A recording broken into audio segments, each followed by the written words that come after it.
వి gold trusted gold buyers తాకట్టులో ఉన్న బంగారాన్ని విడిపించి ఈ రోజు ఉన్న మార్కెట్ ధరకే కొనబడును. మరిన్ని వివరాలకు సంప్రదించండి 77107720.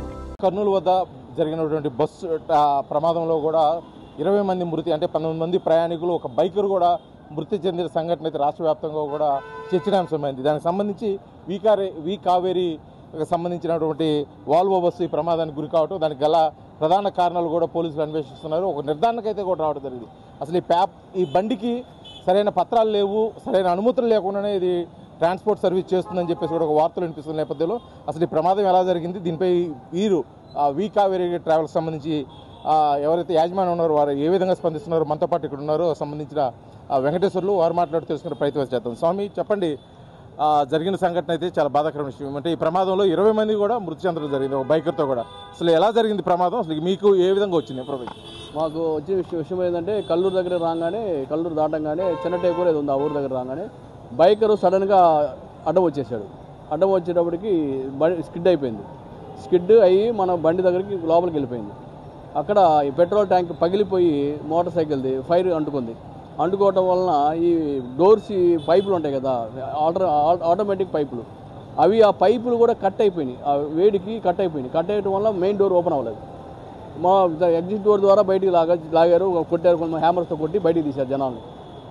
జరిగిన ప్రమాదము మోటార్ సైకిల్ హిట్ అంటే గుద్దంగానే బస్ డ్రైవర్ అయితే ఎవరున్నారో అతను సుమారు ఒక 200 మీటర్లు బండిని ఈడ్చుకోవడం, నెగ్లెక్ట్గా డ్రైవింగ్ చేయడం వల్ల ఈ ప్రమాదం జరిగింది. మంటలు వ్యాపించిన వెంబటే ప్రయాణికుల్ని అలర్ట్ చేస్తే ఇంకా ప్రమాదం తగ్గే అవకాశం ఉందని చెప్పేసి కూడా అంటున్నారు. ఇందులో వాస్తవం ఎంత? లేదు స్వామి, వాస్తవం దాంట్లో మనం ఎన్నైనా అనుకుంటాం. ఆ టయానికి జరిగిన ఆ టైం రియాక్షన్ ఏంటంటే హ్యామర్తో కొట్టి తీసేస్తారు. ఆల్రెడీ మొత్తం గ్లాసులు పగలగొట్టారు. ముందు పక్క డోర్ మటుకు స్ట్రక్ అయిపోయింది. ఏది పైపులు కాలిపోవడం వల్ల పైపులు ఆటోమేటిక్ డోర్ కట్ అయిపోయి ఆగిపోయింది అనమాట. దాన్ని ఓపెన్ అవ్వలేం ఎంతసేపటికి, మనం చేయాలని రావట్లేదు. అందుకోసం మనం ఏం చేసాం, అన్ని మన డ్రైవర్లు ఇద్దరు కూడా కష్టపడి చాలా జాగ్రత్తగా జనాలు ఎంతవరకు చేయగలరు అంతవరకు చేయగలిగారు. అది విషయం. అంటే ఇప్పుడు జరిగిన ప్రమాదం చూసుకున్నట్టయితే లోయర్ బెర్త్ వాళ్ళందరూ సేవ్ అయ్యారు, అప్పర్ బెర్త్ వాళ్ళందరూ మృతి చెందడం జరిగింది, సుమారు ఆల్మోస్ట్ 19 మంది కూడా. ముఖ్యంగా ఇక్కడ వచ్చిన ప్రధాన సమస్య ఏంటంటే, ట్రావెల్స్ అంటే సిట్టింగ్ తోటి అనుమతి ఉంటుంది, ఇది స్లీపర్కి ఎలా అనుమతి ఇచ్చారు, అసలు ఎలా మార్చగలరు, మీకు అనుమతులు ఉన్నాయి దీనికి సంబంధించిన? ఉన్నాయండి. ఎలాగ ఏ విధంగా? యాజ్ పర్ అనుమతులు మొత్తం ఉన్నాయండి, ఉన్నాయి. స్లీపర్కి అనుమతులు ఉన్నాయి.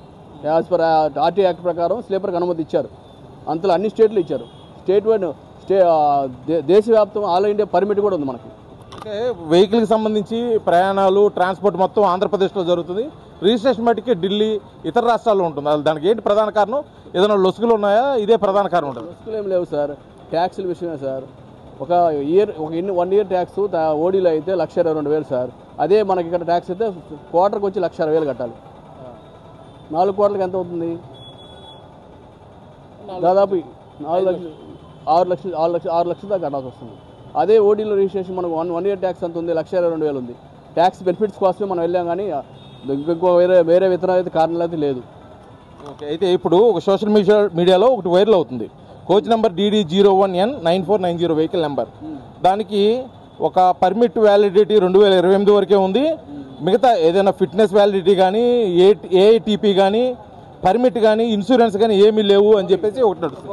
ఫోకస్ చేయండి, దీంట్లో అన్ని వాల్యూస్ ఉన్నాయి. 31/3/2027 వరకు ఫిట్నెస్ వ్యాలిడిటీ ఉందండి. 31/3/2027. ఇన్సూరెన్స్ వాల్యూ వచ్చి 24/2026. రోడ్ ట్యాక్స్ 31/3/2026 దాకా ఉందండి. అన్ని వాల్యూస్ ఉన్నాయండి, వ్యాలిడిటీలో ఉన్నాయి. మొత్తం ఫోర్స్లో ఉంది వెహికల్ మొత్తం. అయితే సంఘటన జరిగిన వెంటనే యాజమాన్యం సరిగా స్పందించలేదని చెప్పి ఉదయం నుంచి అయితే గట్టిగా వార్తలు అనిపిస్తుంది. ఎందుకంటే మీకు ట్రావెల్స్కి సంబంధించిన అనేక బస్సుల్లో ప్రయాణికులు ఈ విషయం తెలుసుకోగానే మీ యాజమాన్యం ప్రయాణికులను ఎక్కడ పడితే అక్కడ వదిలేసి గమ్యస్థానాలకు చేర్చకుండా ఇబ్బంది పెట్టారని అది నడుస్తుంది. వాస్తవం? అది వాస్తవం కాదు సార్, అవాస్తవం. అది ప్రతి ఒక్కరిని ఎక్కడ అందరినీ గమ్యస్థానాలు చేర్చాం సార్, ఎక్కడ ఎటువంటి కంప్లైంట్ లేదు. ఇప్పుడు సంఘటన జరగగానే మీ అంటే ఎవరైతే యజమాని ఉన్నారో వారు ఫోన్ స్విచ్ ఆఫ్ చేసి పోలీసులకు అందుబాటులో లేదు, విచారణకి సహకరించడం లేదు, ఇది మొత్తానికి ఏదో కొద్దిగా తేడాగా ఉందని అనిపిస్తున్న వార్తలకి, అటువంటి వాటికి మీరు మీ ట్రావెల్స్ తరఫున సమాధానం ఏం చెప్తారు? అలాంటి వార్త నిరాధారం సార్. మేము నిత్యము కమ్యూనికేషన్లో ఉన్నాం. నిత్యము సిఐ గారితో కానీ, ఎస్ఐ గారితో కానీ, అక్కడ పోలీస్ వారితో కానీ, మిగతా అందరితో మేము కమ్యూనికేషన్లో ఉన్నాం. ఇప్పుడు కూడా స్టిల్ ఇవాళ ఇప్పుడు కూడా మాట్లాడుతున్నారు. దాని గురించి మనం ఏమి ఇన్ఫర్మేషన్ ఇవ్వాలన్నా కర్నూలు DTC గారు కానీ, ఒరిస్సా DTC గారు కానీ, ఒరిస్సా ట్రాన్స్పోర్ట్ కమిషనర్ కానీ, ఏపీ ట్రాన్స్పోర్ట్ కమిషనర్ గారు అందరితో మేము వీటి గురించి మొత్తం పేపర్స్ కానీ ఏది సమాచారం ఇవ్వాలన్నా ఈ ప్యాసేంజర్ లిస్ట్ కానీ మొత్తం A to Z మేము అందరికి ఇచ్చాం. చివరిగా ఒక మాట చెప్పండి, జరిగిన ఆ ప్రమాదం వెనుక ట్రావెల్స్ అంటే మీ డ్రైవర్ అయితే కానీ మీ యాజమాన్యం అయితే నిర్లక్ష్యం లేదు అంటారా? 100% లేదు సార్, ఎటువంటి వైలేషన్ చేయలేదు సార్. అంటే కాదు, సరిపోయింది ఒకరు ఇద్దరు కాదు కదా, సుమారు 19 మంది చింతిస్తున్నాం. దానికి మేము మా యాజమాన్యం అందరం మేము చింతిస్తున్నాం. ఇటువంటి జరగాల్సిన సంఘటన కాదు, విచారకరమైన సంఘటన, షాక్ గురయ్యాం మేమైతే. ఏంటంటే ఓన్లీ ఆ బైక్ వల్లనే మేము ఈ యాక్సిడెంట్ జరిగిందని మేమైతే అనుకుంటున్నాం. పోలీసులు ఏం చెప్పారండి విచారణ? పోలీసులు కూడా అదే ఫస్ట్ ప్రాథమిక విచారణ అయితే అదే చెప్తున్నారు. ఇంకా ముందు ఏదైనా విచారణతో ఏమిటి తెలియదు విషయం అయితే అది. ఇది జరిగిన సంఘటన అయితే చాలా బాధాకరం. దానికైతే మేము ట్రావెల్స్ యాజమాన్య తరఫున మేమైతే ఖచ్చితంగా చింతిస్తున్నాము. కాకపోతే దీని మీద వస్తున్నటువంటి రూమర్లు అంటే యాజమాన్యం నిర్లక్ష్యం, అదేవిధంగా డ్రైవర్లు నిర్లక్ష్యంగా వ్యవహరించడం వల్లే జరిగిన ప్రమాదంగా ఇది వస్తుంది. దీంట్లో వాస్తవం లేదు. దీనికి కావాల్సిన అన్ని అనుమతులు అంటే ట్రాన్స్పోర్ట్కి సంబంధించిన, అదేవిధంగా వెహికల్కి సంబంధించిన అన్ని పర్మిట్లు, అన్ని అనుమతులు కూడా మా దగ్గర ఉన్నాయి. దీంట్లో అయితే అనుమానాలు ఏమి లేవు. కావాలంటే మేము చూపించడానికి సిద్ధంగా ఉన్నాం. అదేవిధంగా పోలీసులు జరుపుతున్న విచారణకు కానీ, అధికారులు జరుపుతున్న విచారణకు కానీ మేము ట్రావెల్స్ తరఫున పూర్తిగా బాధ్యత వహించుతున్నాం తప్పితే దీని మీద వస్తున్నటువంటి రూమర్లు పూర్తిగా అవాస్తవం అని చెప్పేసి కూడా ట్రావెల్స్ తరఫున అయితే స్వామి తెలియజేస్తున్న పరిస్థితి అయితే ఒంగోలు నుంచి కనిపిస్తుంది. ఎందుకంటే ఒంగోలులో ఈ వీకావేరీ ట్రావెల్స్ యజమాని ఒంగోలుకు సంబంధించింది, ఈ ట్రావెల్స్ ఇక్కడి నుంచే సంబంధించింది కాబట్టి మరి పూర్తిగా బాధ్యత మేమే వహిస్తున్నాం. దీనికి తదుపరి ఎటువంటి చర్యలకైనా కూడా మేము సిద్ధంగా ఉన్నామని చెప్పేసి కూడా యజమాని చెప్తున్న పరిస్థితి అయితే ఒంగోలు నుంచి ఉంది. వీడియో జర్నలిస్ట్ లక్ష్మణ్తో శ్రీనివాస్, RTV, ఒంగోలు, ప్రకాశం జిల్లా. తెలుగులో ఫాస్టెస్ట్ న్యూస్ ఇప్పుడు కొత్త అవతారంలో 5 సెకండ్లోనే పూర్తి వార్తా సమాచారం మీ చేతిలో. సోషల్ మీడియా ట్రెండ్స్ మీ కళ్ళ ముందుకే live TV and voice search ఆప్షన్స్తో ఇప్పుడే డౌన్లోడ్ చేయండి. యాప్ లింక్ డిస్క్రిప్షన్లో ఉంది.